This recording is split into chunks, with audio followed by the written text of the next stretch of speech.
मेरा उपदेश संदेश सुनना चाहेंगे? कर्ण व्यवहार में तो अत्यंत सभ्य है और लोक दृष्टि से देखें तो कोटि के गुण है, पर भगवान ने जब ये कहा तो कितनी सुंदर बात। भगवान का तात्पर्य है कि तुम जानते नहीं हो कि सूर्य के पुत्र हो, इसीलिए तो इस प्रकार का कार्य तुम कर रहे हो जो तुम्हारे लिए उचित नहीं। क्या सूर्य के पुत्र होकर के तुम दुर्योधन के पीछे चलो, दुर्योधन की सेवा करो? क्या तुम्हें यह कितनी बड़ी विडंबना नहीं लगती? क्यों? सूर्य का बेटा अंधे के बेटे की सेवा करे, क्या विडंबना है। अंधा माने सूर्य हो तो उसको क्या अंतर पड़ता है, न हो तो क्या अंतर पड़ता है, उसको तो कभी दिखाई नहीं देता है।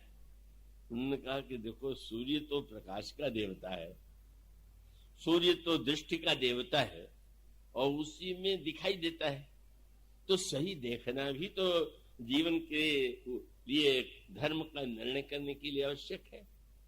मानो जीव यदि यह जान ले कि और जो हमारे परिचय हैं वो तो बदलते रहने वाली परिचय हैं, वास्तविक परिचय तो यही है कि हम सूर्य के अंश हैं या ईश्वर के अंश हैं, भगवान के अंश हैं, तो हम दुर्योधन का साथ छोड़ देंगे।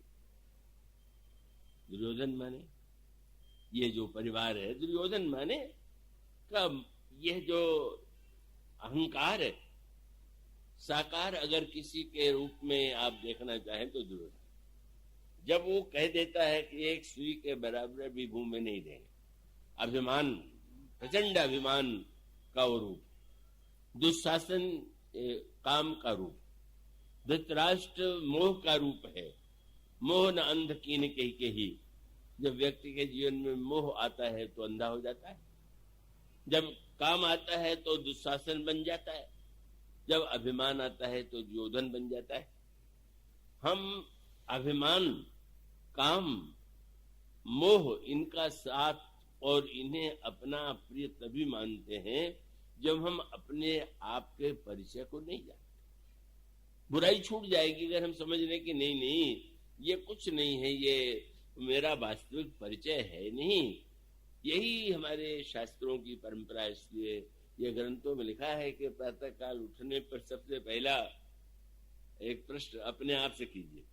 दिन भर तो आप दूसरों से करेंगे, आपसे दूसरे करेंगे, पर पहला प्रश्न अपने से कीजिए, हो हम, मैं कौन?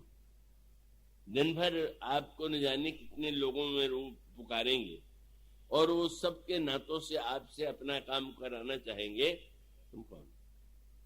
तो मानो कर्ण का दुर्भाग्य यही है कि विशेषता, योग्यता, सद्गुण होते हुए भी, और जब भगवान के द्वारा उसको ज्ञात हो गया तब भी उसने ये अनुभव किया कि नहीं नहीं, दुर्योधन ने अगर मेरा इतना साथ दिया है तो हम उसका साथ क्यों छोड़े?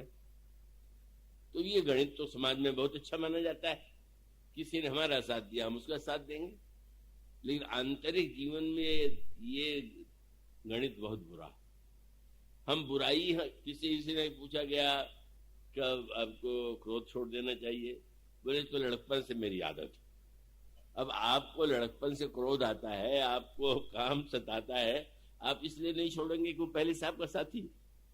उसके ये मानो हम अपने आप को न पहचान पाने के कारण ही इस प्रकार से वह मान लेते हैं जो हमें नहीं मानना चाहिए। वो तो दुर्योधन क्या कोई बड़ा उदार था कि उसने कर्ण को इतना सम्मान दिया?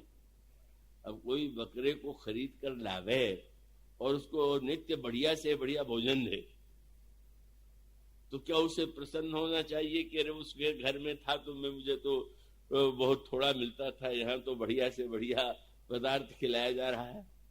क्योंकि उसकी योजना तो है कि बकरा जितना मोटा होगा उतना ही उसका मांस अधिक मात्रा में मिलेगा। तो दुर्योधन का उद्देश्य तो यही था कि साथी रहेगा, कर्ण तो हमारे लिए युद्ध करेगा, बलिदान होगा, तो स्वार्थ के लिए ही कर रहा था।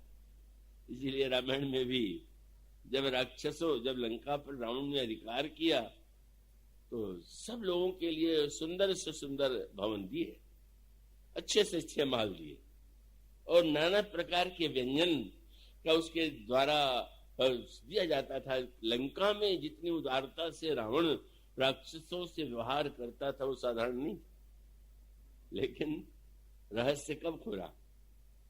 अब यह तो गोस्वामी जी ने कहा कि यही जस जोग बाटी गृह दीन है, सुखी सकल रजनीचर की। वो जिस योग्य था उसका वैसा घर देकर के सारे राक्षसों को सुखी कर दिया। तो लोगों को लगा कि कितना उदार है, हम लोग का कितना ध्यान रखता है। लेकिन उस ध्यान के पीछे जो भीतर गहराई में बात थी उसका रहस्य कब खुला? अब जब बंदरों से युद्ध होने लगा तो युद्ध में तो कभी कोई पक्ष हारता है, कोई जीतता है, निकलता रहता है। जब एक ऐसा अवसर आया कि बंदरों के आक्रमण से वे राक्षस भागने लगे, तब इधर जब लौट करके वे चले तो पीछे रावण खड़ा था और उसके हाथ में तलवार थी। आगे से जा रहे थे बचने के लिए पीछे, और तब रावण के हृदय का असली भेद खुल गया। रावण ने कहा ये जो बड़े बड़े महल दिए गए और खूब आप लोगों ने आनंद से चाहा जैसा व्यंजन किया, किस दिन के लिए किया? सर्वस खाई भोग करी नाना, समर भूमि भय बल्लभ प्राणा। आज ही के लिए तो था, बात तो यही थी। मैंने अगर ये राक्षस हमसे प्रसन्न रहेंगे तो युद्ध में हमारा साथ देंगे, हमारे विजय में हेतु बनेंगे, तो उसके मूल में तो उसकी वृत्ति तो वही है। दुर्योधन की वृत्ति भी कोई उदारता की नहीं। अगर उदार ही होता तो फिर पांडवों को 5 गांव क्यों न दे देते? अगर इतना उदार है कि दुर्योधन को राज्य दे सकता है तो पांडवों को तो 5 गांव देना, पर नहीं, जो उसका गणित है वो दूसरे प्रकार का। और यही अंतर का जो अंतर है वही भगवान राम में है। ये नहीं कि राक्षसी कभी बंदर भी भागने लगे, तो भगवान राम ने तो बंदरों को डराने की चेष्टा नहीं किया, अपितु ये कहा कि सुग्रीव, विभीषण, लक्ष्मण बंदर थक गए हैं लड़ते लड़ते, तो भाग रहे हैं, तो थोड़ा इनको विश्राम देना चाहिए। आप लोग इनको विश्राम दीजिए। तो महाराज उधर से तो आक्रमण हो रहा है, अब राक्षसों को, बंदरों को विश्राम देंगे तो लड़ेगा कौन? तो भगवान राम ने कहा तुम सुग्रीव विभीषण अनुज समारोह सैन मैं देखूं, खल बल दलहि बोले राजीव, मैं युद्ध करूंगा। मानो अंतर हृदय में हमारे व्यवहार की क्या है, हम किस भावना से प्रेरित होकर के अच्छा व्यवहार करते हैं। तो यह जो दर्शन है का कर्ण कोई नहीं महाराज, कुछ भी हो, भले ही आप मुझसे बता दे कि मैं सूर्य का पुत्र हूं, पर मैं बात नहीं मानूंगा, मैं दुर्योधन का साथ नहीं छोड़ूंगा। भगवान ने कहा मैंने तो तुम्हें तुम्हारा स्वरूप बता दिया, और कैसी बड़ी विडंबना है। महाभारत में आता, कर्ण ने कहा कि महाराज मुझे ये भी पता है कि पांडव जीतेंगे, और आजकल मुझे बड़े बुरे सपने आते हैं, लेकिन मैं तो क्या करूं, मैं तो दुर्योधन के साथ ही रहूंगा। मानो यही जीव की विडंबना है। जान जा रहे हैं, जानते हैं, समझते हैं, लेकिन समझने के बाद भी हमारे व्यवहार में अंतर नहीं आता, हम बुराइयों को नहीं छोड़ पाते। ये केवल बाहर व्यवहार का ही सत्य नहीं है, हमारे आपके हृदय का सत्य है। हम बुराइयों को क्यों नहीं छोड़ पा रहे, हम बुराइयों से क्यों नहीं बच पा रहे हैं? उसका एकमात्र कारण ये है कि हम भगवान की वाणी को सत्य मान करके अगर हम उनके संकेत पर चलने का अभ्यास कर लें तो हमारा जीवन धन्य हो सकता है। और इसलिए गोस्वामी जी दोहावली रामायण में भी, शास्त्र में ये कहते हैं कि जिस मैं और मेरेपन के आधार पर आप सब कुछ कर रहे हैं, आप पहले यह पता लगा लीजिए कि मैं कौन, कि मैं ये हूं तो मेरा कौन है। इसलिए दोहावली रामायण में कहते मोर मोर कह कह से नित तू कहू को निज नाम। अगर समझने वाला है, किसी ने तो कहा महाराज ये आपकी पहेली समझ में नहीं आ रही, हम तो जानते हम ये है, हमारा ये नाम है। वो समझने का देखो कि अगर तुम इसको समझ लोगे तो तुम्हारे सामने 2 ही मार्ग, अगर समझ लो तो बोले मोर मोर कह कह तू तू कही को निज नाम कह चुप साधे, चुप हो जाओ, बोलो मत। परिचय। एक महात्मा से किसी ने पूछा, महाराज आपका घर कहाँ है? उन्होंने कहा उसी को खोजने के लिए तो निकला हुआ हूं, ये कहाँ है? का इसका अभिप्राय तो यही हुआ कि सही अर्थों में वो समझ कह चुप साधे सुनी समझे। तुम्हारा अभी बात समझ में नहीं आ रही है तो कह तुलसी भजो राम, राम नाम का जप करो, राम का भजन करो, अपने आप समझ जाए। यह जो धनुष यज्ञ का विवाह का प्रसंग है, यह दार्शनिक भी है और व्यवहारिक भी है। व्यवहार की कोई ऐसी शिक्षा नहीं है जो इसमें आपको न मिले, पर उसका मूल उद्देश्य तो परमार्थ तत्व की उपलब्धि है। और परमार्थ तत्व का जो ज्ञान होता है तब व्यक्ति को जीवन में ऐसा अनुभव होता है कि बाहर के लोग हमें क्या समझते हैं बात जाने दें, पर हम सचमुच भीतर से क्या हैं, कैसे हैं। इसीलिए आप यह पाएंगे, जो चर्चा कल भी चल रही थी, कि वो दोनों पक्ष चल रहा है। इतिहास की दृष्टि से पढ़ें तो कितनी अच्छी बारात आई, कैसा स्वागत हुआ, कैसे गीत गाए गए, कितना विविध प्रकार के वस्तुओं को उपहार के रूप में दिया गया, वह सब वर्णन है। पर मूलतः जो है उस प्रसंग पर अगर आप ध्यान देंगे तो ये प्रसंग जो है समर्पण का प्रसंग है। समर्पण का प्रसंग कल आप लोगों में से बहुत से लोग थे ही और आज और भी नहीं होंगे, तो उसमें सूत्र वही है कि महर्षि विश्वामित्र हैं जिन्होंने क्षत्रिय और ब्राह्मण के संदर्भ में जाति को ही तो महत्व दे दिया। का वो क्षत्रिय जाति में जन्म हुआ, वशिष्ठ ब्राह्मण हैं और उनके सामने उनको पराजित होना पड़ा, तो उन्होंने सोचा कि देव बलम क्षत्रिय बलम ब्रह्म तेजो बलम बल, धिक्कार है, क्षत्र बल किसी काम का नहीं है, ब्रह्म तेज ही सब कुछ है, मैं ब्राह्मण बन के दिखाऊंगा। तपस्या के द्वारा ब्राह्मण के रूप में उन्हें सम्मान दिया गया, स्वीकार किया गया, और तपस्या के द्वारा बड़ी से बड़ी उपलब्धि जो है उन्होंने कर लिया।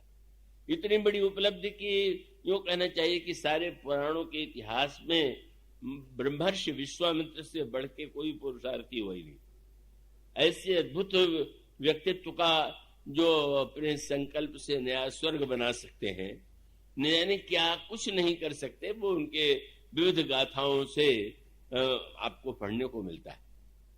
पर उनके जीवन की जो परिपूर्णता, अब उसका दो पक्ष है।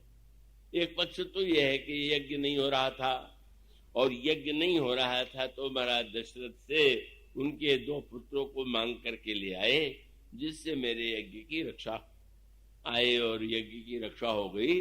फिर विश्वामित्र जी उन्हें लेकर के जनकपुर गए और जनकपुर में उनका विवाह हुआ, धनुष टूटा, विवाह हुआ, बारात आई और फिर चारों भाइयों का विवाह करके वे लौटे।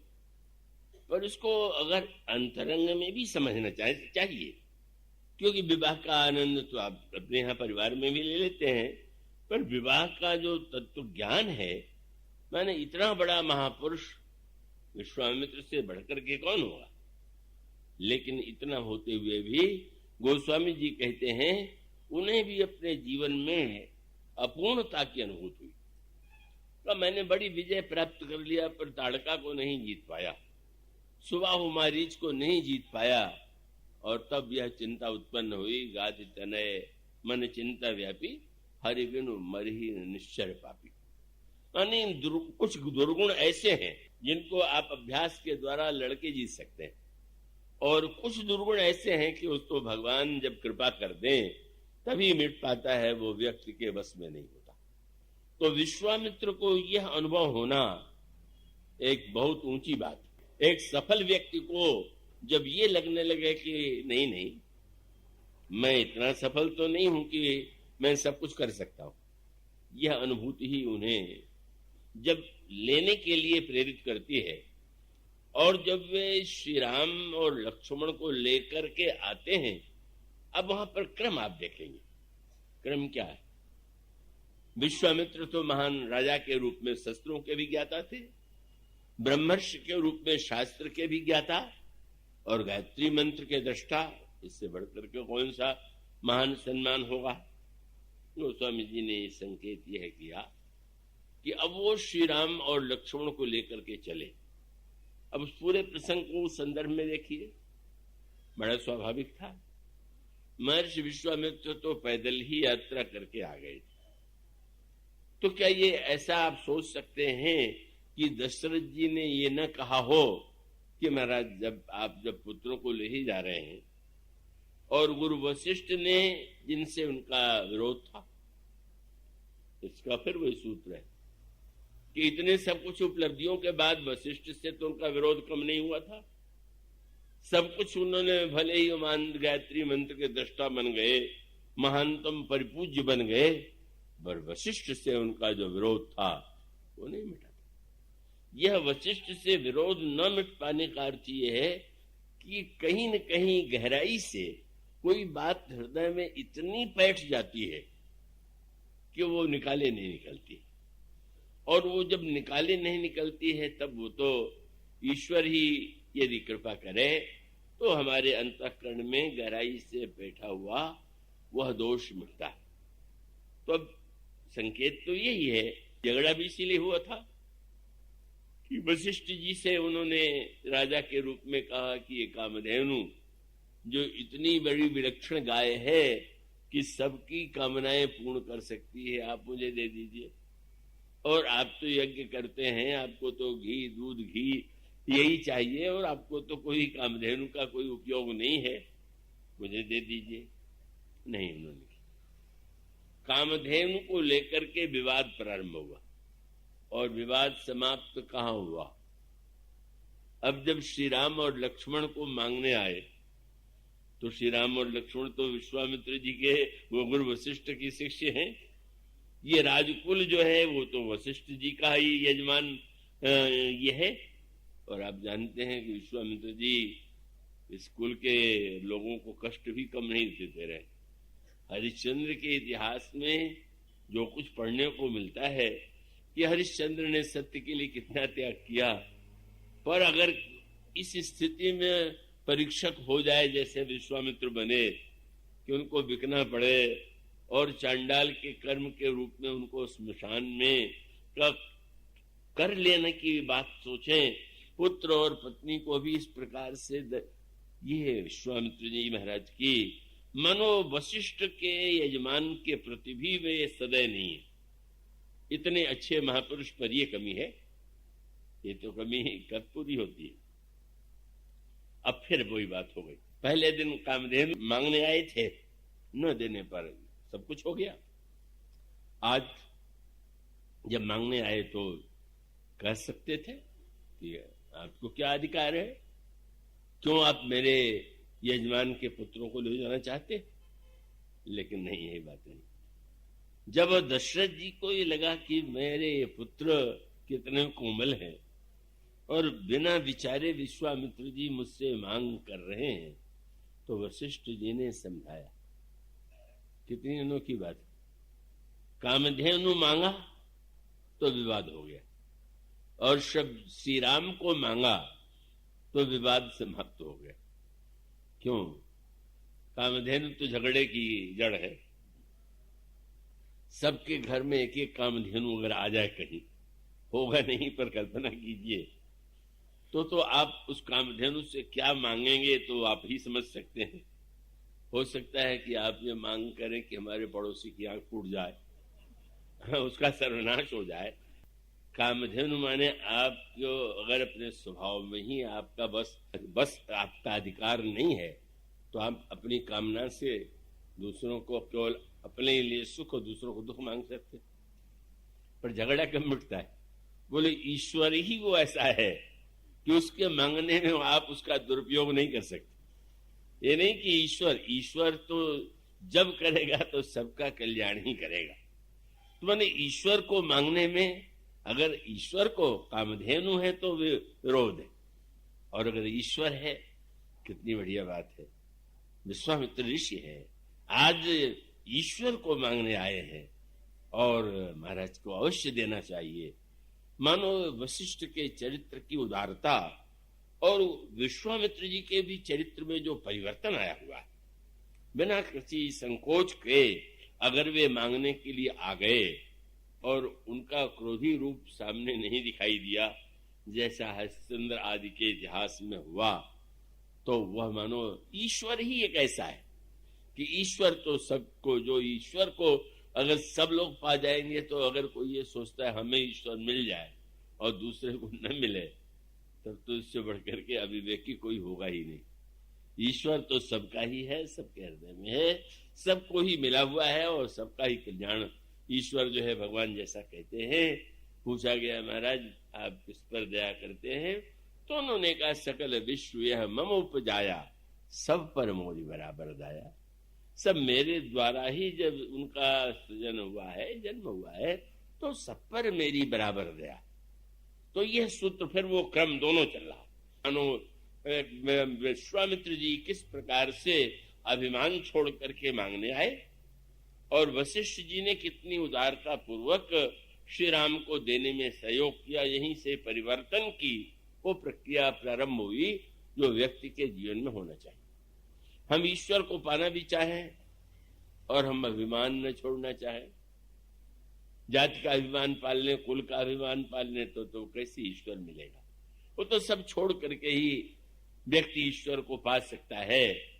और इसी प्रकार से वशिष्ठ जी बड़े प्रसन्न होते हैं कि अगर ये श्री राम लक्ष्मण को मांगने के लिए आए हैं, तो इसमें कोई संदेह नहीं कि इससे बढ़कर के तो कोई सुअवसर होगा ही नहीं।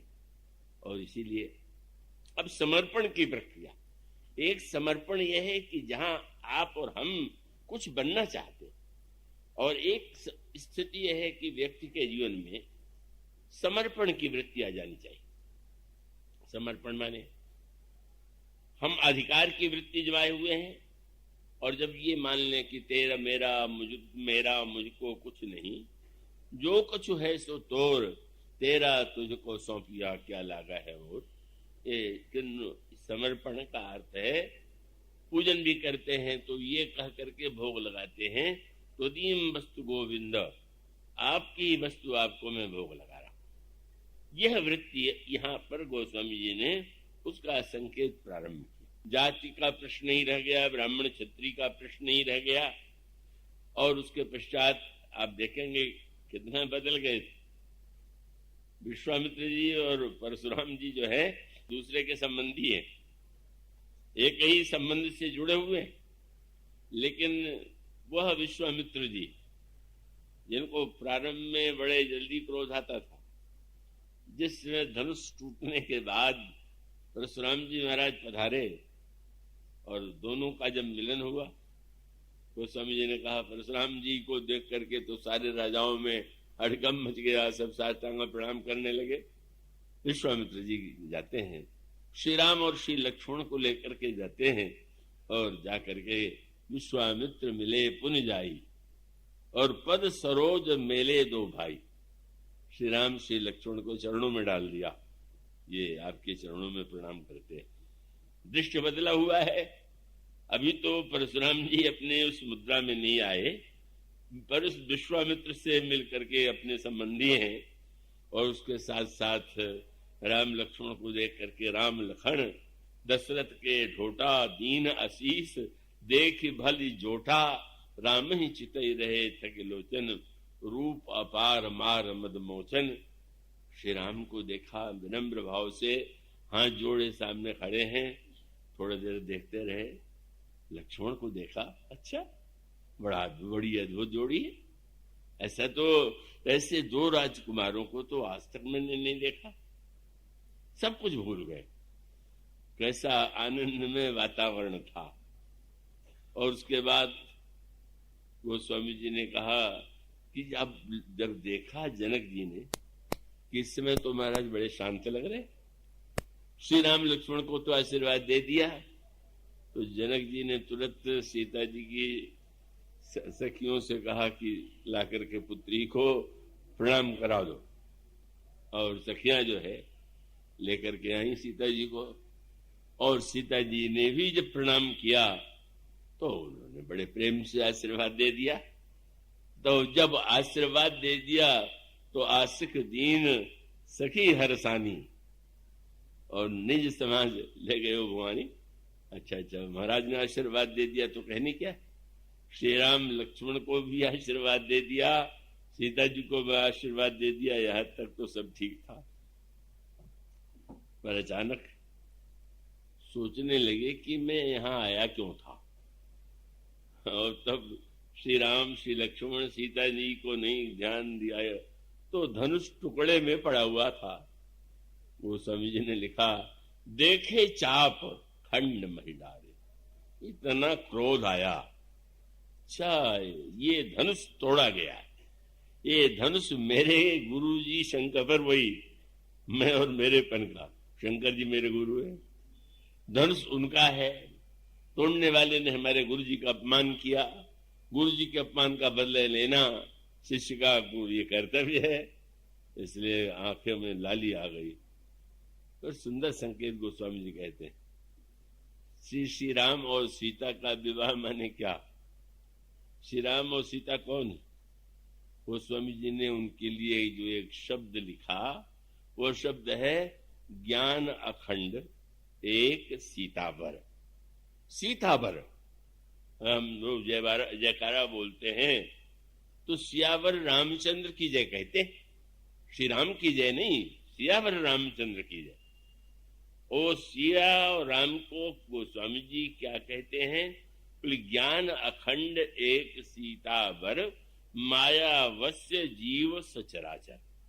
संसार के समस्त प्राणी माया के वशीभूत। और श्री सीता जी कौन है? बोले माया सबसे माया माहू, अन्य तो माया है और सीता मायाओं की अधीश्वरी। पर इनकी विलक्षणता यह है कि अन्य माया जहां व्यक्ति को उसका भेद बुद्धि से व्यक्ति के हृदय में दुर्गुण की सृष्टि करती हैं, वहां श्री सीता रूपा जो आदि शक्ति रूपा माया है, जो भक्ति रूपा माया है, वो जीव और भगवान को मिलाती है। और व्यक्ति को शुद्ध बुद्धि भी प्रधान वही करती हैं। जनक सुता जग जनन जानकी, अतिशय प्रिय करुणा निधान की, ताके जुगपद कमल मनाऊं। जब श्री किशोरी जी प्रसन्न होती हैं तो क्या देती है? बोले जासु कृपा निर्मल मति पाऊं। निर्मल बुद्धि दे देती। और निर्मल बुद्धि पा करके जब कोई देखता है तो समझ लेता है ये श्री राम कौन है। इसलिए गोस्वामी कहते हैं श्री राम और सीता माने श्री राम कौन है? बोले ज्ञान अखंड एक सीतावर और मायावश जीव सचराचर। अब यह जो विवाह का प्रसंग है, इसमें सूत्र वही है कि जब तक आपकी दृष्टि अखंड पर रहेगी, खंड के बिना तो कोई व्यवहार चलेगा नहीं। आप घर में रहें तो भी कमरे बनाएंगे, समाज में भी व्यवहार के लिए तो सब कुछ खंड के रूप में ही बनाया जाता है।